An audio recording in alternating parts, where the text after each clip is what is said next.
Margee Potts. I'm doing a book report on Theodore Roosevelt. He was most known as the 26th President of the United States. I'm here at the Fraser Museum in Louisville, Kentucky to check out his big stick. Let's go inside and see how it looks. Well, we found it, Theodore Roosevelt's big stick. It's actually a Holland & Holland Royal Grade double rifle given to him by naturalists after his African safari expedition in 1909.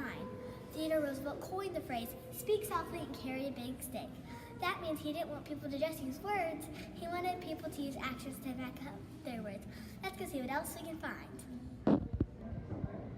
This sign reminds me of how Theodore Roosevelt made protecting the environment one of his biggest priorities. He helped create 5 national parks and preserved 150 national forests. This is a buffalo, and as I said before, Theodore Roosevelt went on an African safari expedition.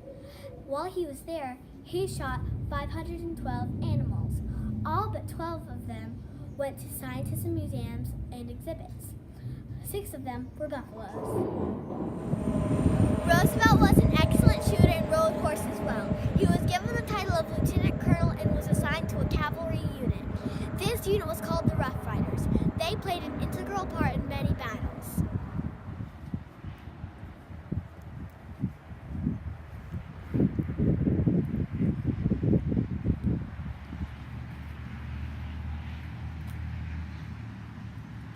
Roosevelt was eager to carry out his reform policies. In 1902, the government started a legal case against a railroad company Roosevelt thought was too big and powerful. It was called a trust. Roosevelt thought the trust should be forced to break up into smaller businesses. After the government won the case, Roosevelt was known as a trust buster. In 1905, Roosevelt invited diplomats from Russia and Japan to discuss peace between the two countries which were at war with each other. He convinced them to sign a peace treaty, which he called a mighty good thing for everyone. He became the first president to win a Nobel Prize for his work as a peacemaker. Did you know that Lexington is sister cities with Shizuoka, Japan?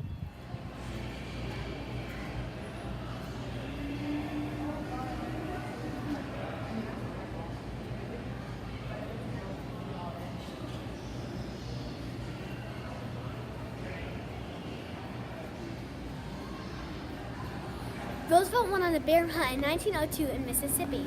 After days of not shooting a bear, his political friends tied an old dying bear to a tree for him to shoot. Roosevelt thought this was cruel and unsportsmanlike. He refused to shoot the bear. News got out to New York where a cartoonist put a strip in the paper about it. Later that year, stuffed bears were being sold from Germany called teddy bears. Roosevelt thought his name wasn't worth anything, but that the company was welcome to use it. As president, Roosevelt also focused on international matters. The U.S. wanted to build a canal in Central America to link Atlantic and Pacific Oceans. This would shorten travel routes by almost 8,000 miles. But the Colombian government didn't want to sell the land and was asking for more money than Roosevelt wanted to pay. Panama, however, agreed with Roosevelt and broke away from Colombia with the help of the U.S. military. The canal wasn't finished until after Teddy's presidency. 3 years later, Roosevelt went to Panama to see the canal and also became the first president to visit a foreign country.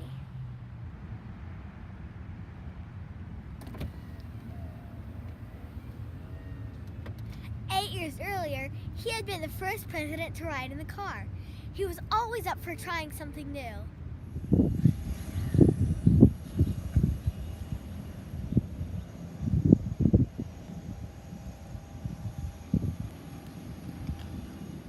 After his presidency in 1910, Roosevelt toured the country giving speeches. Huge crowds greeted him. During the trip, he became the first U.S. president to fly in an airplane. He called the trip the finest experience he'd ever had. Who was Theodore Roosevelt? The Bull Moose was born on October 27, 1858. I learned some really neat, notable things about him and about his accomplishments. I hope you have too. like how to be a lover of nature, animals, the American people, and about how his life still affects us today. We will remember him always, for on January 5th, 1919, he passed away, and the light he showed our country went out.